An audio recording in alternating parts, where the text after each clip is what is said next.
오늘도 뜨거운 이슈를 시원하게 풀어봅니다. 킹스맨 헬마우스 임경빈 작가 함께합니다. 안녕하세요. 안녕하세요. 엄청 추워졌어요. 갑자기 오늘 아침에 굉장히 춥더라고요. 그리고 출근길 그 운전 준비하시는 분들은 좀 주의하실 필요가 있는 게 이렇게 살짝 얼음이 지표면에 깔려 있는 경우들이 있어가지고 그렇죠. 운전하실 때 바닥 잘 보셔야 될 것 같습니다. 체감 온도가 영하 15도 정도라고 합니다. 굉장히 춥습니다. 굉장히 춥습니다. 출근길 혼잡될 수도 있으니까 대중교통을 이용하면 좋을 것 같습니다.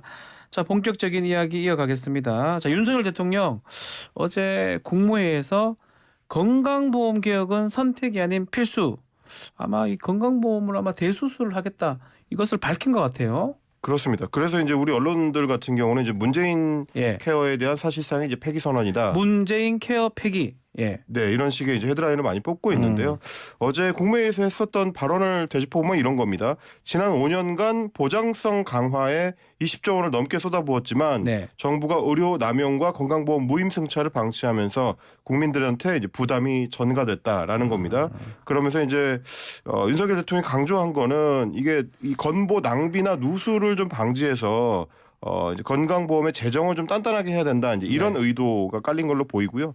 그러다 보니까 이제 문재인 케어로 대표되는 지난 5년 동안의 보장성 강화 정책이 자칫하면 후퇴하는 거 아니냐. 이런 의료계의 좀 걱정들도 있는 모양입니다. 결국 문재인 케어는 퍼퓰리즘 정책이다. 또 정부 입장은 결국은 문재인 케어를 했기 때문에 건보 재정이 악화됐다. 이렇게 보고 있다는 거네요. 그렇습니다. 지난 5년 동안 한 20조 원 정도가 투입이 됐다라고 지금 대통령이 밝혔는데 직접적으로 보면 국민건강보험공단의 자료에 따르면 2011년부터 2017년까지는 우리 건보 재정이 흑자를 좀 보이다가 문재인 케어가 본격 시행된 2018년부터 다소 악화되기 시작을 했습니다. 그래서 2018년부터 2020년까지 단기 적자를 계속해서 기록을 했고요. 2019년에는 2조 8천억 원이 넘는 적자를 기록하기도 해서 이거 재정 괜찮느냐 이런 걱정들이 좀 나오기도 했습니다. 다만 이제 코로나19 이 사태의 영향으로 병원 방문이 줄어들면서 지난해하고 올해까지는 흑자가 좀 계속될 전망이고요. 내년부터 다시 적자로 전환되지 않겠느냐 이런 전망도 나오고 있습니다. 자, 민주당 입장 일단은 이명박 또 박근혜 대통령 시절에도 건보는 강화가 됐는데 이렇게 윤석열 정부에서 건보 개혁을 하게 되면 이 개혁 자체가 후퇴할 수 있다. 이렇게 입장을 밝혔네요. 그렇습니다. 그러니까 민주당에서 보는 거는 결국 건강보험에서 돈을 안 내면 국민들의 주머니에서 나올 수밖에 없다라는 얘기인 것 같습니다. 어제 민주당 김성환 정책위 의장 같은 경우는 정부가 정치적으로 폄훼하려고 하려는 문재인 케어 같은 경우에 국민 1인당 평균 47만 5천 원 정도의 의료비 부담을 덜어줬다. 그러니까 비용 걱정 때문에 병원에 가기를 주저했던 국민들에게 이제 진료 문턱을 낮춰줬고 촘촘한 사회 안전망 역할을 해왔다라고 강조를 했습니다. 그리고 이제 어제 보건의료 연대 조직이죠. 이제 보건의료 단체연합의 정형준 정책위 위원장 같은 경우도 라디오 인터뷰를 통해서 이렇게 보장성 강화를 이제 후퇴하는 정부는 이명박 박근혜 때도 없었다. 사상 초유의 정권이다. 이렇게 비판을 하면서 결국은 연 4조 원 정도 지난 5년 동안 투입을 해가지고 보장성 강화를 우리가 해왔지. 그럼에도 불구하고 건보 보장률이 66%에서 67% 수준에 불과하다. 일본이나 대만 같은 경우는 보장성이 이제 90%가 다 넘고 유럽 같은 경우도 대부분 80%가 넘는데 우리가 이제 보장성을 더 높여가도 모자란 와중에 낮추겠다는 거는 좀 문제가 있다라는 이제 주장도 있었습니다. 결국은 간단히 말하면 MRI 이런 거 안 하면 환자 부담이 커질 수밖에 없고요. 그러다 보니까 노인층이 직격탄을 맞는 거 아니냐 이런 우려가 있는 것 같아요. 아무래도 지금 이제 문재인 케어의 초점이 그 고령층의 의료비 부담을 덜어주자는 거였습니다. 기억하시겠습니다만 이제 치매 국가 책임제라는 것도 문재인 케어의 이제 한 부분이었고요.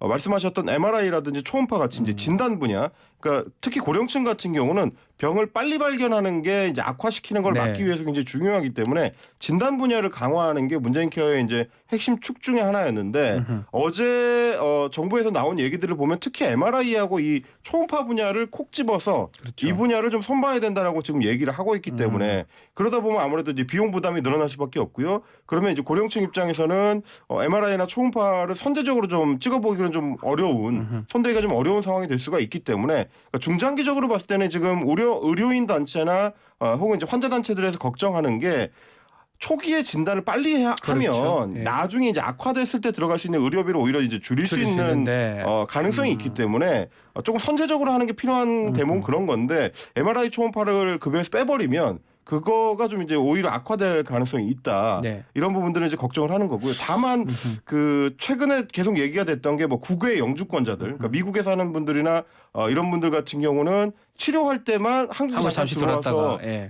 이제 뭐 건보 재정에 좀 타격을 입힌다라는 걱정들이 있었는데 네. 그 부분들을 강화하는 정책이나 이런 것들은 필요하지만 진단 분야에 대해서는 좀 고려가 필요하지 않느냐 이런 얘기들도 좀 있습니다. 자, 결국 같이 봐야 되는 게 뭐 어제 있었죠. 최근에 있었던 그 근로시간 개편 문제, 주 52시간에서 69시간으로 확대하는 거, 이거하고 같이 합쳐서 결국은 좀 2030 세대 반응도 궁금해요. 뭐 이분들이 좀 그 일과 워라밸 이런 거를 중요시 여기는 사람들이잖아요. 이 노동 정책, 건보 정책 네. 어떻게 좀 반응을 보이고 있습니까? 일단 뭐 인터넷 커뮤니티 반응이 2030 반응을 볼 수 있는 첫 번째 척도일 텐데 네.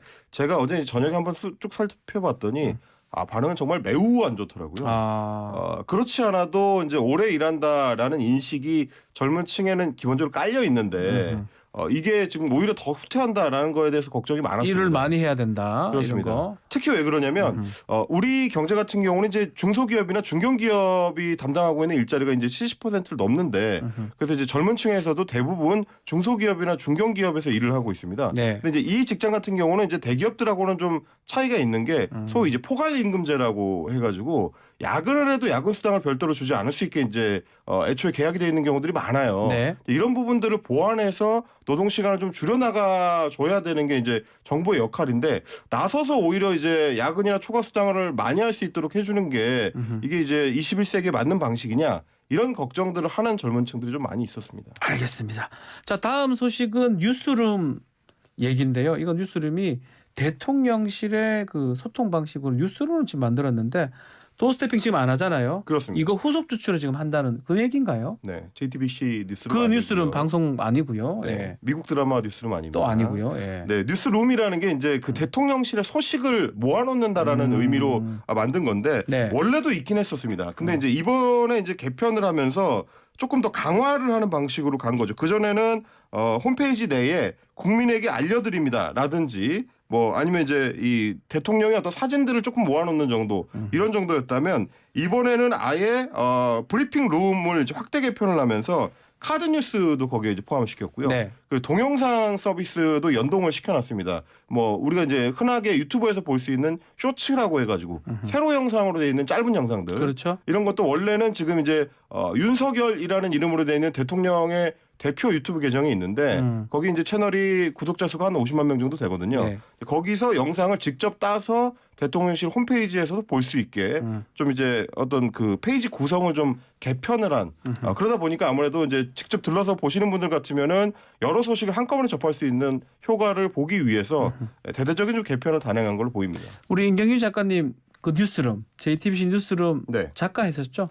아 그렇습니다. 제가 한 그래서 3년 반 정도. 네. 좀 아주 와닿겠어요. 이 제목이 뉴스룸. 아 네. 제목은 와닿는데 근데 제가 그래가지고 이 소식을 전해드리기 위해서 어제 대통령실 홈페이지에 직접 들어가 봤는데 들어보셨군요. 예. 페이지 자체는 기존에 비해서 좀 깔끔하게 많이 좀 좋아진 형식이긴 하더라고요. 근데 내용상으로 봤을 때는 기존에 원래 대통령이 추구하던 방향성 그러니까 이제 국민들한테 조금 더 가까이 다가가겠다 네. 정보를 더 많이 개방하는 쪽으로 하겠다라는 거에 부합하는지는 다소 좀 회의적이었습니다. 왜냐하면 회의적이다. 기존의 다른 대통령 때나 혹은 뭐 윤석열 대통령 때도 마찬가지지만 국민들한테 전하고 싶은 소식 위주로 돼 있는 거라 가지고 네. 보도 자료의 영상 버전, 보도 자료의 사진 버전. 그러니까 그러니까 국민들이 듣고 싶은 정보라기보다는 대통령실에서 전하고 싶은 정보 쪽에 조금 초점을 맞춘 양상이라 네. 누가 여기 와서 들어와 가지고 이걸 굳이 보려고 할까라는 생각이 드는 그런 대목들은 좀 있었습니다. 자, 그리고 내일이죠. 15일 국정과제 점검회의를 윤석열 대통령이 생중계하기로 했는데 국민 패널도 한 100명이 참석한다고 합니다.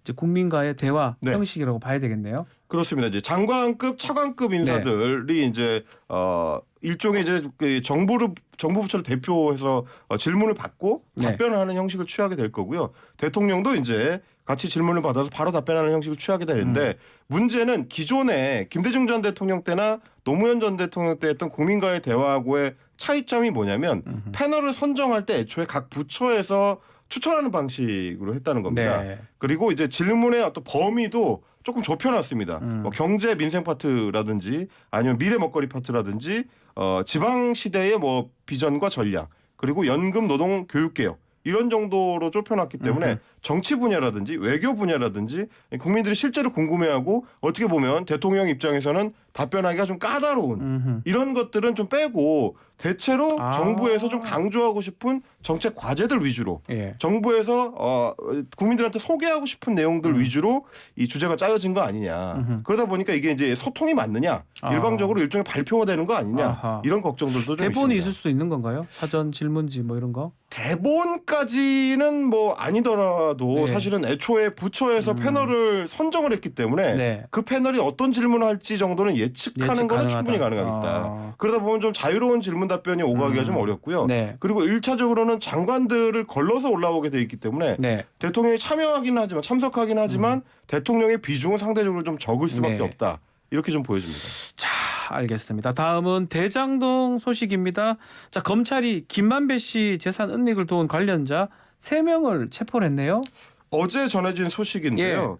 서울중앙지검에서 김만배 씨가 대장동 개발 사업을 진행하는 과정에서 이 취득했던 범죄 수익으로 의심되는 수익들 이거를 은닉하는데 도움을 준 혐의로 화천대유 공동대표인 이한성 씨 네. 그리고 화천대유의 이사 최우향 씨 등 이제 3명을 좀 체포했다라고 밝혔는데 예. 이 사람들이 이제 화천대유에서 그 김만배 씨의 가족들이 소유하고 있는 화천대유 펀드들이 있습니다. 네. 화천대유 1호라든지 뭐 2호, 3호 뭐 이런 것들이 천화동인 1호 뭐 이런 거. 천화동이죠. 예. 예. 천화동인 같은 경우에 이제 별도로 소유하고 있는 액수들이 거의 한 2천여억 원 정도 됐었는데 그 중에서 일부 액수를 현금화해가지고 여기저기 좀 감춰놓은 거 아니냐 이런 혐의를 지금 의심을 하고 있습니다. 자, 또 이한성 그 대표 체포된 사람인데 예전에 이화영 지금 경기 평화부지사 전 부지사랑 같이 일했다고 보좌관으로 일했다면서요. 그렇습니다. 그러니까 대장동 의혹 사건이 초기에 언론에 보도될 때부터 주목받았던 인물이기도 한데요. 계속 얘기했던 분이죠. 예. 그렇습니다. 왜 그러냐면 이제 말씀하신 것처럼 이화영 경기도 평화부지사의 보좌관을 예전에 지냈었기 때문에 혹시 이재명 대표하고 이제 연결고리 역할을 이 이한성 대표가 한 거 아니냐 아하. 이런 의심을 좀 받고 있는 인물이기도 하고요. 다만 이화영 네. 부지사 같은 경우는 그 당시에도 보좌 좀 그만둔 지 10년이 넘은 사람이다. 뭐 직접적으로 연락을 취한 적은 없다라고 이제 밝히긴 했었지만 여전히 검찰에서는 그 연결고리의 역할로서 이 인물에 대해서 굉장히 좀 주목하고 있는 네. 그런 상황이라고 할 수 있겠습니다. 자, 최 씨도 함께 체포가 됐는데 이 경우는 지금 변호사비 대납 의혹하고 관계가 있는 것 같습니다. 쌍방울 그룹 관련해서 지금 네. 문제가 있는데 연관성을 입증할 중요한 인물로 지금 지목이 되네요. 그러니까 이제 이 사람이 화천대유에서의 주요 역할도 있었지만 네. 뭐 기억하실지 모르겠는데 이제 지난번에 김만배 씨가 출소할 때 보석으로 출소할 때도 오토바이 헬멧을 쓰고 헬멧 쓰고 뭔가 옆에서 막 그 하던 사람이 그 그렇습니다. 사람이 뭐 최 이렇게 씨인가요? 챙겨주던 인물이 이제 최 씨인데 굉장히 오래된 관계고 또 굉장히 가깝다 이렇게 네. 좀 알려져 있습니다. 그런데 이제 최 씨 같은 경우는 쌍방울 그룹의 이제 부회장을 지내기도 했던 이력 때문에 그래서 지금 도피 중인 김성태 전 쌍방울 그룹 회장이 2010년 쌍방울을 인수하는 과정에도 참여를 했었고요. 네. 2013년에는 이제 그룹 부회장에 오르기도 했었습니다. 그러다 보니까 2014년에 쌍방울 주가 조작 사건에도 이 최 씨가 연루된 걸로 알려졌는데 네. 그렇다면 지금 이제 검찰이 의심하고 있는 이제 변호사비 대납 사건이라든지 혹은 이제 쌍방울의 그 해외 송금 문제? 의혹이라든지 네. 이런 데에도 혹시 이 인물이 네. 알고 있는 정보가 있는 것 아니냐 아하. 혹은 연루된 것 아니냐 이렇게 지금 검찰은 의심을 하고 있습니다. 검찰 수사 포인트가 지금 김만배 쪽으로 싹 바뀌었어요, 완전히. 그러니까 아무래도 지금 이제 언론들에서 예. 의심하는 혹은 이제 의혹을 갖고 있는 거는 변호사라든지 그렇죠. 유동규 뭐 이동규 전 본부장이라든지 예. 이런 인물들은 검찰 수사에 굉장히 좀 적극적으로 바뀌었는데 예. 김만배 씨 같은 경우는 기존의 자기 입장을 좀 유지를 하고 있다. 근데 이제 이게 왜 중요하냐면 김만배 씨가 증언을 바꾸지 않는다면 이재명 대표까지 어떤 혐의점을 연결할 때 고리가 좀 약해질 수밖에 없다. 네. 왜냐하면 이제 남욱 변호사가 법정에서 증언하고 있는 내용들이 대부분 김만배한테서 들었다. 본인 얘기가 아니고 김만배한테 들은 얘기를 전문 증거를 얘기하는 거예요. 그렇습니다. 예. 전문 증거가 증거로서의 힘을 가지려면 결국 실제로 그 말을 한 사람, 그러니까 본인. 김만배 네. 씨가 나와서 그 증언을 입증을 해줘야 되는 거기 때문에 내가 그렇게 얘기한 거 맞다라는 얘기를 해줘야 되는데 지금 그거를 안 바꾸고 있기 때문에 검찰 입장에서는 어떻게 보면 김만배 씨를 간접적으로라도 압박을 해서 아하. 증언을 뭐 끌어내려고 하는 목적을 가진 거 아니냐 이 아하. 수사 자체가. 그러다 보니까 가장 최측근인 이한성, 최우양 그렇습니다. 두 사람을 지금 체포한 거네요. 그리고 이제 이 사람들이 그 현금화된 그 범죄 수익을 은닉한 걸로 보인다는 게 이제 검찰의 입장이기 네. 때문에 결국 돈줄을 조이는 게 김만배 씨의 태도를 바꾸는 데 있어서 중요하지 않느냐라는 게 지금 언론들이 갖고 있는 추정입니다. 처음부터 좀 자금을 좀 했었어야 되는 거 아닌가요? 그 말씀하신 대로 사실은 지금 이제 이제 대장동 와서, 수사가 된 지 1년이 넘었고요. 예. 재판도 지금 1년 가까이 진행이 되고 있는데 이제 와서 범죄 수익을 추가로 찾아가지고 뭔가 하려고 한다는 게 좀 늦은 거 아닌가? 다 이런 숨겼겠죠, 생각들을. 이제는. 그러니까 말이에요. 네, 알겠습니다.